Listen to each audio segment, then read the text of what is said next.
Hi guys, good morning. ஒரு சின்ன கதை கேட்கலாமா? அதுக்கு முன்னாடி உங்கள்கிட்ட ஒன்று சொல்லணுங்க. பாப்பாவுக்கு வேறு ஸ்கூல் ஸ்டார்ட் பண்ணிட்டாங்க. எல்கேஜி முடிஞ்சு யூகேஜி போயிட்டுருக்காங்க. இப்போ 2 months லீவ் விட்டனால என் கூடயேன்னு ஜாலியாக என்ஜாய் பண்ணிவிட்டு விளாண்டுட்டு இருந்தோம். இப்போ தனியாக பாப்பாவை ஸ்கூல் தாட்டிட்டு தனியாக இருக்கிறதே ஒரு மாதிரி கஷ்டமாக தான் இருக்குது. 1 week அப்படி தான் இருக்கும்னு நினைக்கிறேன். பார்ப்போம், குழந்தைங்க படிப்பையும் பார்க்கணும்ல நம்ம. சரி வாங்க கதைக்குள்ளே போகலாம். ராஜுன்னு ஒருத்தன், அவன் பிறந்த உடனே அவங்க அம்மா இறந்து போயிடுறாங்க. அதனால் இவனை எப்படிடா கை குழந்தையில எப்படி வச்சு பார்த்துக்கிறதுன்னு அவங்க அப்பாவுக்கு தெரியல.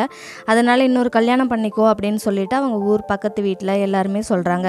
அதனால ஒரு பொண்ணையும் கல்யாணம் பண்ணி கூட்டிகிட்டு வர்றான். ஆனால் இவனுக்கு பெரியவன் ஆகும்போது இவங்க தன்னோட அம்மா இல்லைன்னு தெரிய வருது. அப்போ இருந்து அவங்களோட பேசுறதில்ல. அவங்களுக்கு என்ன பண்ணுறதுனே தெரில அவங்க சித்திக்கு. அப்போ பேச ட்ரை பண்ணுறாங்க. ஆனால் இவன் முகம் கூட காட்டி பேச மாட்டேங்கிறான்.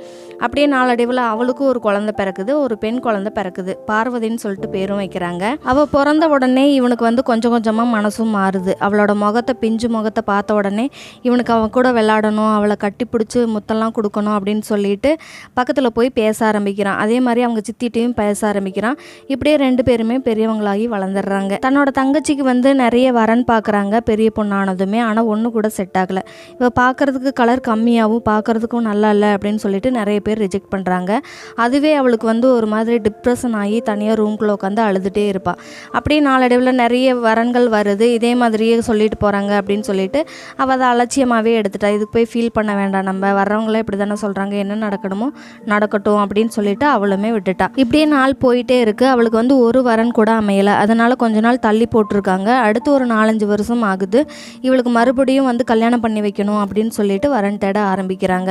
அப்போவும் இதே மாதிரி தான் நடக்குது. அதுக்குள்ளே இவங்களோட அண்ணனுக்கு கல்யாணத்துக்கு வரன் வருது. சரி நீனாவது கல்யாணம் பண்ணிக்கோ, நீ கல்யாணம் பண்ணிவிட்டு நீயும் உன்னோட ஒய்ஃபும் உன்னோட தங்கச்சிக்காக வரன் தேடுங்க, அப்போவாது கிடைக்கட்டும் அப்படின்னு சொல்லிட்டு அவனுக்கு முன்னாடி மேரேஜ் பண்ணி வச்சிடுறாங்க. அவனுக்கு 2 குழந்தைங்களும் பிறந்துடுறாங்க. ஒரு பொண்ணு ஒரு பையன் பிறந்துடுறாங்க. ரொம்ப சந்தோஷமாக இருக்காங்க. ஆனால் இவளுக்கு வரன் தேடுறதுக்காக ட்ரை பண்ணிகிட்டே இருக்காங்க. ஒரே ஒரு இடத்துல அவங்க தெரிஞ்சவங்க மூலியமாக ஒரு வரன் வருது. அது செட் ஆகுது. அவங்க வீட்டாருக்கும் மாப்பிள்ளை வீட்டுக்கும் பிடிக்க ஆரம்பிச்சிருது. சரி நம்ம கல்யாணத்தை ஃபிக்ஸ் பண்ணிக்கலாம் அப்படின்னு சொல்லிட்டு முடிவும் பண்ணிடுறாங்க. நிச்சயமெல்லாம் முடிஞ்சிருச்சு. முடிஞ்ச பின்னாடி எங்களுக்கு இவ்வளோ சீர்வரிசையெல்லாம் செய்யணும் அப்படின்னு சொல்லிடுறாங்க. சரி என்னடா பண்ணுறது, செஞ்சுருவோம். இதுக்கு மேலே இவளை கல்யாணம் பண்ணாமே வச்சுருக்கவும் முடியாது அப்படின்னு சொல்லிட்டு பண்ணுறாங்க. இவளோட அப்பா தன்னோட மகன்கிட்ட கேட்குறாரு, இந்த மாதிரி பொண்ணுக்கு செலவு பண்ணணும்ப்பா, நீ ரெடி பண்ணு, வரதட்சணையெல்லாம் கேட்குறாங்க, அதெல்லாம் ரெடி பண்ணி நம்ம கொடுத்துடலாம் அப்படின்னு சொல்லிட்டு சொல்கிறாங்க. அவங்க அம்மா சிறுக சிறுக பேங்க்கில் இந்த மாதிரிலாம் போட்டு அவளுக்காக நகையெல்லாம் செஞ்சு வச்சுருக்கா. 1 லட்சம் 2 லட்சம் இந்த மாதிரிலாம் சேர்த்து வச்சுருக்கா. அந்த காசு எடுத்து அவங்ககிட்ட கொடுக்குறான். அவன் என்ன பண்ணிடுறான், அவனோட ஒய்ஃபோட பேச்சை கேட்டுட்டு போய் கார் வாங்கிடுறான் அந்த காசில். இது இவங்க யாருக்குமே தெரியாது. கல்யாணத்துக்காக இதெல்லாம் எடுக்கணும் அப்படின்னு சொல்லும்போது டிலே பண்ணுறாங்க. அப்போ என்ன பண்ணுறதுன்னு தெரியல.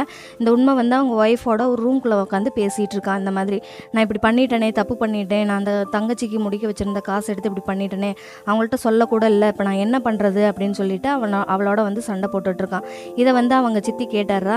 இருந்தாலும் அவளுக்கு கஷ்டமாக இருந்தாலும் சரி பையனுக்கு தானே பண்ணிட்டான், அதனால் என்ன அப்படின்னு சொல்லிட்டு விட்டுட்டான். அவங்க சம்மந்தி கல்யாண மண்டபத்தில் கேட்குறாங்க, இந்த மாதிரி ரெடி பண்ணிட்டீங்களா, வரதட்சணை நாங்கள் கேட்டதெல்லாம் ரெடி பண்ணிட்டீங்களா, உங்கள் மகன் கார் வாங்கினதா சொல்லிட்டு இருந்தாங்க, அதனால தான் கேட்டேன், வரதட்சணைக்கெல்லாம் ரெடி பண்ணி முடிச்சிட்டிங்களா அப்படின்னு சொல்லி கேட்குறாங்க. அதெல்லாம் என் பையன் பார்த்துப்பாங்க, எல்லாமே ரெடி பண்ணிட்டான் செஞ்சுட்டான் அப்படின்னு சொல்லிட்டு அவங்க சம்மந்திட்ட சொல்லிட்டு இருக்கா ரூமில். இதை அவங்களோட பையன் கேட்டுறான். கேட்டுட்டு இவ வெளியே வந்த உடனே காலில் விழுந்து மன்னிப்பு கேட்குறான். சித்தி என்னை மன்னிச்சிருங்க, உங்கள் காசை தான் நான் எடுத்து கார் வாங்கிட்டேன், அவளோட பேச்சை கேட்டுட்டு என்னை மன்னிச்சிருங்க, நான் தங்கச்சிக்காக செய்ய வச்சுருந்ததில் இப்படி பண்ணிட்டேனே அப்படின்னு சொல்லி மன்னிப்பு கேட்குறான். அதனால என்னப்பா, நீயும் என் பையன் தானே, விடுப்பா பார்த்துக்கலாம், இவளுக்கு என்ன இது புதுசாக, இதே மாதிரி தானே வரன் வந்துட்டு இவளுக்கு வேணான்ட்டு போனாங்க, அதில் ஒன்றா இதை நினச்சிட்டு போகிறோம், இவளுக்கு கல்யாணம் ஆனால் என்ன ஆகாட்டி என்ன, பின்னாடி பார்த்துக்கலாம், ஒன்றும் ஃபீல் பண்ணாத அப்படின்னு சொல்லிட்டு சொல்கிறான். இவனுக்கு அது செருப்பில் அடித்த மாதிரி ஆகி போயிடுது. இருங்க சித்தி, நான் காரை விற்றுட்டு நான் அந்த காசில் இவளுக்கு சீர்வரிசையெல்லாம் நான் வாங்கிட்டு வந்துடுறேன் அப்படின்னு சொல்லிட்டு அதே மாதிரியே செஞ்சிடறான். அவளுக்கு அவங்க தங்கச்சிக்கு கல்யாணமும் பண்ணி வச்சிட்றான். எல்லாரும் சந்தோஷமாக சேர்ந்து அவளுக்கு கல்யாணமும் பண்ணி வச்சிடறாங்க.